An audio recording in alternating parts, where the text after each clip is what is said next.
आप सब जानते हैं कि आज 30 जनवरी है और 30 जनवरी को हम पूरे देश में, पूरी दुनिया में बलिदान दिवस के रूप में याद करते हैं।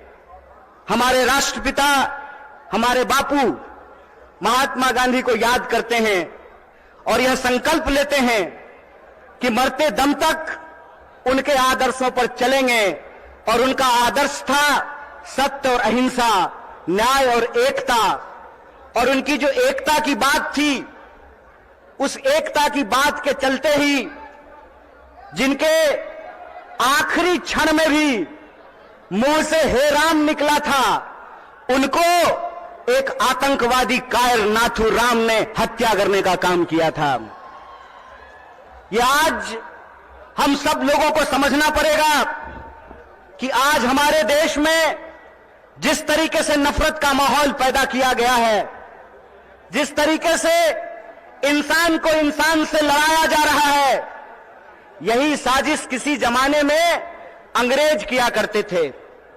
अंग्रेज भारत के लोगों को आपस में लड़ाते थे, हिंदू मुसलमान करवाते थे, मंदिर मस्जिद करवाते थे और फूट डाल करके हमारे ऊपर 200 साल तक राज किया था।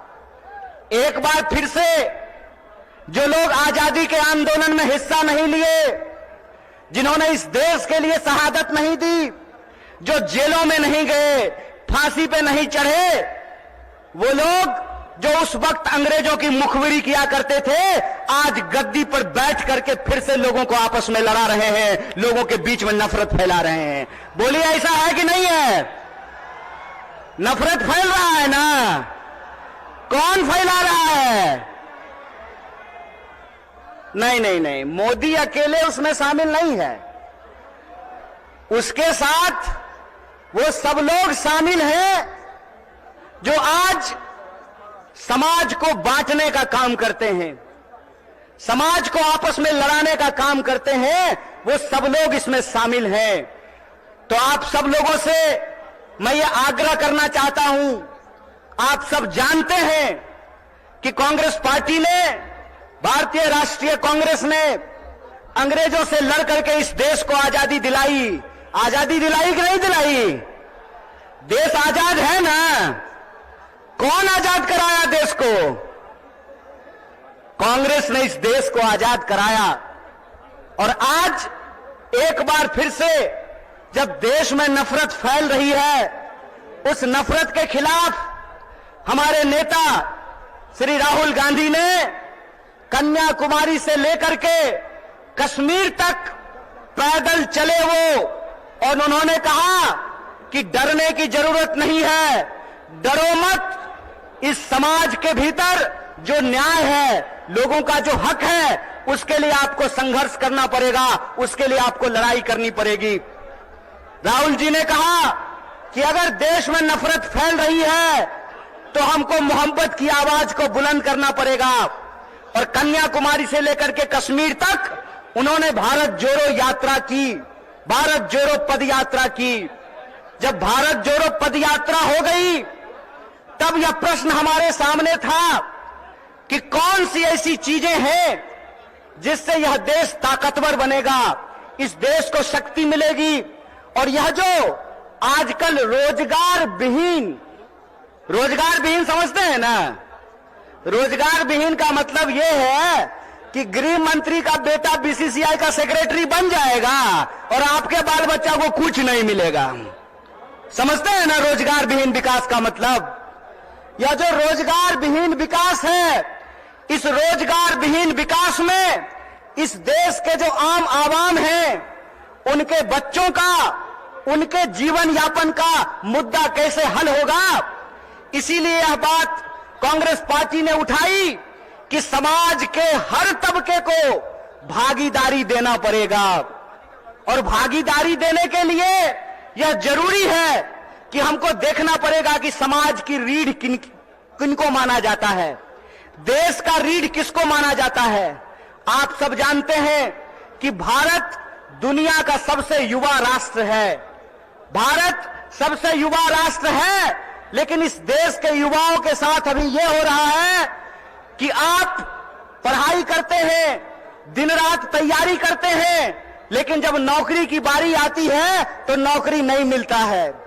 जब एग्जाम होता है तो प्रश्न पत्र लीक हो जाता है और पैसा लेकर के, घूस लेकर के सीट बेच दिया जाता है। बोलिए, युवाओं के साथ बेईमानी हो रही है कि नहीं हो रही है? चूंकि हमारे माँ बाप किसान हैं, चूंकि हमारे माँ बाप शिक्षक हैं, हमारे माँ बाप साधारण परिवार के लोग हैं, साधारण इनकम के लोग हैं, तो हमारे भविष्य के बारे में कोई नहीं सोचता है। बताइए, नेता का बेटा नेता बनेगा, मंत्री का बेटा मंत्री बनेगा, डीएम साहब का बेटा डीएम बनेगा, डॉक्टर साहब का बेटा डॉक्टर बनेगा, लेकिन किसान का बच्चा किसान नहीं बनना चाहता है। बोलिए, किसान का बच्चा किसान बनना चाहता है? क्यों नहीं बनना चाहता है? इसलिए नहीं बनना चाहता है कि इस देश की हकीकत यह है कि हर घंटे 2 किसान आत्महत्या करते हैं, हर घंटे एक नौजवान आत्महत्या करता है, हर मिनट किसी महिला के साथ कोई ना कोई अपराध होता है। आए दिन हमको यह सुनने को मिलता है कि जो शोषित पीड़ित वर्ग के लोग हैं उनके ऊपर लगातार हमले होते हैं, उनका अधिकार छीना जाता है। देश की इस परिस्थिति को देखते हुए, जब बेरोजगारी 45 साल में सबसे ज्यादा है, महंगाई आसमान छू रहा है। आप लोगों को याद था ना, पहले पेट्रोल कितना में मिलता था? पहले पेट्रोल कितना में मिलता था? 50 रुपया में। अब कितना में मिलता है? 100 रुपया में। महंगाई बढ़ी है कि नहीं बढ़ी है? सरसों का तेल पहले कितना में मिलता था? 80 रुपए किलो। अब कैसे मिलता है? 200 रुपये किलो। बोलिए, महंगाई बढ़ी है कि नहीं बढ़ी है? जिस तरह से महंगाई बढ़ रही है, किसानों की आत्महत्या हो रही है, जवानों की आत्महत्या हो रही है, महिलाओं के ऊपर अत्याचार हो रहा है, बेकारी 45 साल में सबसे ज्यादा है, तब इस देश के नौजवानों को, बिहार के नौजवानों को यह सोचना पड़ेगा कि उनका भविष्य क्या है। आप सोचिए कि अगर इस देश के नेता चाहते हैं कि उनके बाल बच्चों का भविष्य बना रहे, तो इस देश के किसानों को, इस देश के गरीबों को भी यह सोचना पड़ेगा कि उनके बाल बच्चों का भविष्य कैसे बना रहेगा। इसीलिए इस देश की परिस्थिति को देखते हुए हमारी पार्टी भारतीय राष्ट्रीय कांग्रेस ने और हमारे नेता राहुल गांधी ने यह तय किया है कि हम भारत जोड़ो न्याय यात्रा की शुरुआत करेंगे। और यह जो भारत जोड़ो न्याय यात्रा है, ये मणिपुर से चल करके बिहार की महान भूमि पे पहुंची है। बोलिए, बिहार महान है कि नहीं है? लेकिन आजकल बिहार को बदनाम भी कर दिया गया है। बदनाम नहीं कर दिया गया है? आज हमको मीडिया के एक साथी पूछ रहे थे कि नीतीश जी आपको छोड़ करके चले गए, इस पर आप क्या कहना चाहते हैं? हम बोले, सुनिए, कौन आया कौन गया ये महत्वपूर्ण नहीं है। महत्वपूर्ण ये है कि बिहार के जो 14 करोड़ लोग हैं, उनका जो हक और अधिकार है, रोजी रोटी कपड़ा मकान का सवाल है, अपने खून के आखिरी कतरे तक उसके लिए संघर्ष करेंगे। ये हमारा कमिटमेंट है, ये हमारा संकल्प है। किसी के आने जाने की बात नहीं है, बात है लोगों के हक और अधिकार की, बात है लोगों के लिए न्याय की। और हमारा यह मानना है, हमारी पार्टी की यह मानना है कि अगर हम इस देश को शक्ति देना चाहते हैं, अगर हम बिहार को शक्ति देना चाहते हैं, तो हमको 5 प्रकार के न्याय की स्थापना करनी पड़ेगी। कितने प्रकार की न्याय की स्थापना करनी पड़ेगी? हाथ उठा करके बताइए। अरे डरिए नहीं, आप नेता थोड़े हैं कि ईडी से घबरा जाइएगा। आप तो आम जनता है, आपको क्या फर्क पड़ता है? 5 प्रकार के न्याय की जरूरत पड़ेगी। कितने प्रकार की? और वो 5 प्रकार का न्याय ये है कि हम चाहते हैं कि इस देश में नारी को न्याय मिले, भागीदारी का न्याय मिले, युवाओं को न्याय मिले, किसानों को न्याय मिले और मजदूरों को न्याय मिले। बोलिए, आपको ये 5 न्याय चाहिए कि नहीं चाहिए? सब लोगों को चाहिए। अगर सब लोग यह 5 प्रकार का न्याय चाहते हैं, तो हम आपसे एक अपील करना चाहते हैं। एक बात जान लीजिए, इस देश में कुछ भी इस देश के आम लोगों को कुछ भी बिना संघर्ष के नहीं मिला है। हमारी आजादी के लिए भी लोगों को अपनी जान गंवानी पड़ी। बिहार के लोग जानते हैं कि अपने हक और अधिकार के लिए संघर्ष करना पड़ता है। और एक बात आप लोगों ने सुना होगा, बिन हवा न पत्ता हिलता है, बिन लड़े न कुछ भी मिलता है। इसीलिए अपने हक और अधिकार के लिए हमको लड़ना पड़ेगा और हमारे देश के आम आवाम को, बिहार के आम लोगों को यह सोचना पड़ेगा कि हमारा भविष्य क्या है। हम समझते हैं कि जिस तरीके से मौजूदा सरकार हमारे देश के नौजवानों के साथ, बिहार के नौजवानों के साथ खिलवाड़ कर रही है, उसके खिलाफ हमको संघर्ष करना पड़ेगा। आप सब सोच करके बताइए, अग्निवीर लाई सरकार और अग्निवीर में सरकार ने कहा कि 4 साल के लिए नौकरी देंगे। क्या सिपाही जी, 4 साल के लिए आपको नौकरी मिलेगा, लीजिएगा 4 साल का नौकरी। और यहां मंच पे बहुत सारे एमएलए साहब बैठे हुए हैं, बहुत सारे एमपी साहब बैठे हुए हैं। प्रधानमंत्री बनेगा 5 साल के लिए और सेना का जवान बनेगा 4 साल के लिए। बोलिए बेईमानी है कि नहीं है? ये अगर बेईमानी है तो बेईमान को बेईमान कहना चाहिए कि नहीं कहना चाहिए? चोर को चोर कहना चाहिए कि नहीं कहना चाहिए? ये चोर और बेईमान मिलकर के इस देश के साथ लुटखोरी कर रहे हैं।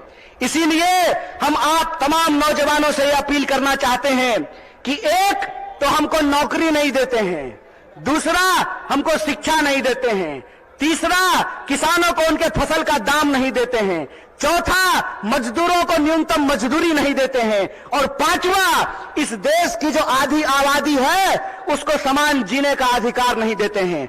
मैं पूछना चाहता हूं, डॉक्टर बाबा साहब भीमराव अंबेडकर ने संविधान बनाया, कांग्रेस पार्टी ने संविधान बनाया, और उस संविधान की ताकत यह है कि डीजीपी का वोट एक होता है ना? क्या बोलिए न सिपाही जी, घबराइए नहीं, डरिए नहीं। डीजीपी का वोट एक होता है ना, और आपका भी वोट एक होता है, मुख्यमंत्री का भी वोट एक होता है, और रिक्शा चलाने वाले का भी वोट एक होता है, जूता सिलने वाले का भी वोट एक होता है। यह जो वोट का अधिकार है, इस वोट के अधिकार का हमको इस्तेमाल करना पड़ेगा। अगर वो हमारे वोट का इस्तेमाल कर रहे हैं अपने बच्चों का भविष्य बनाने के लिए, तो आपको अपने वोट का अधिकार का इस्तेमाल करना पड़ेगा अपने बच्चों का भविष्य बनाने के लिए। और आपको इस सवाल का जवाब इस देश की हुक्मरान से पूछना पड़ेगा कि आप एमपी बनिएगा 5 साल के लिए, आप मिनिस्टर बनिएगा 5 साल के लिए, आप प्रधानमंत्री बनिएगा 5 साल के लिए, और हमको सेना में देखिएगा 4 साल का नौकरी। यह नौकरी हमको बर्दाश्त नहीं है। हमको आपको परमानेंट नौकरी देना पड़ेगा, ठेके की नौकरी बंद करनी पड़ेगी। और जिसको परमानेंट नौकरी मिला हुआ है, जिसको परमानेंट नौकरी मिला हुआ है, अगर नेताओं को पेंशन मिल सकता है तो आपको शिक्षकों को भी पेंशन देना पड़ेगा, आपको सरकारी नौकरियों में भी काम करने वाले लोगों को पेंशन देना पड़ेगा। अगर इस देश के पूंजीपतियों का 12 लाख करोड़ कर्जा माफ किया जा सकता है तो आपको किसानों का कर्जा माफ करना पड़ेगा, उनके फसल का पूरा दाम देना पड़ेगा। अगर इस देश में सबको न्यूनतम मजदूरी मिल सकती है तो हम कहते हैं कि मजदूरों को भी न्यूनतम मजदूरी देना पड़ेगा। रोज बरोज नया जो है ड्रामा गढ़ करके लोगों का अधिकार ये छीन रहे हैं। आप लोग वो जादूगरी देखे हैं ना, कि जादूगर इधर से कहेगा गिली गिली पम पम छू और पॉकेट से कबूतर निकाल देगा। टीवी आजकल हमारे साथ वही कर रही है। जब भी आप टीवी खोल करके देखिएगा, आपके मुद्दे गायब कर दिए गए हैं। सुबह से लेकर के शाम तक बहस चलेगी, कौन शपथ ले रहा है, कौन शपथ नहीं ले रहा है। सुबह से लेकर के शाम तक लोगों के मुद्दों को भटका करके और आम लोगों का जो बुनियादी सवाल है, रोजी का सवाल, रोजगार का सवाल, रोटी का सवाल, कपड़ा का सवाल, मकान का सवाल, इन सवालों को गुमराह किया जाता है। इसीलिए हम पूर्णिया के आम लोगों को और बिहार के आम लोगों को एक अपील करना चाहते हैं। हम जानते हैं कि बिना लड़ाई के कुछ नहीं मिलता है, तो हमको अपने न्याय के लिए और अपने आने वाली पीढ़ी के न्याय के लिए संघर्ष करना पड़ेगा। बोलिए, आप इसके लिए तैयार हैं? न्याय करेंगे अपने साथ, अपने आने वाली पीढ़ी के साथ। तो आखिरी बात बोल करके अपनी बात को मैं खत्म करूंगा। मैं पहली बार रंगभूमि मैदान में नहीं आया हूं। ये तीसरी बार है जो मैं रंगभूमि मैदान में आप तमाम लोगों के बीच में आया हूं। मंच अलग है, लोग अलग हैं, लेकिन मुद्दा वही है। और तब भी हमने आपसे वादा किया था कि इस देश की आजादी पे जब जब आंच आएगी, आपका बच्चा जो आपका नमक खाया है, आपके हक और अधिकार के लिए सड़कों पर उतरेगा। इसीलिए आप तमाम बिहार वासियों को, पूर्णिया वासियों को, सीमांचल वासियों को अपील करना चाहता हूं कि आप तमाम लोगों को 5 न्याय के लिए, इस देश की शक्ति देने के लिए आपको संघर्ष करना पड़ेगा। और इस संघर्ष में अगर हम संघर्ष करेंगे तो जरूर जीतेंगे। इन्हीं शब्दों के साथ अपनी बात को खत्म करूंगा। शुक्रिया। इनकलाब जिंदाबाद। जय हिंद, जय बिहार, जय कांग्रेस। नमस्कार, मैं हूं मानक गुप्ता। अगर आपको हमारा ये वीडियो पसंद आया हो तो इसे लाइक और शेयर जरूर करें। और हां, हमें सब्सक्राइब और फॉलो करना ना भूलें ताकि आप देश और दुनिया की कोई खबर मिस ना करें। तो जुड़े रहिए हमारे साथ और देखते रहिए न्यूज़ 24।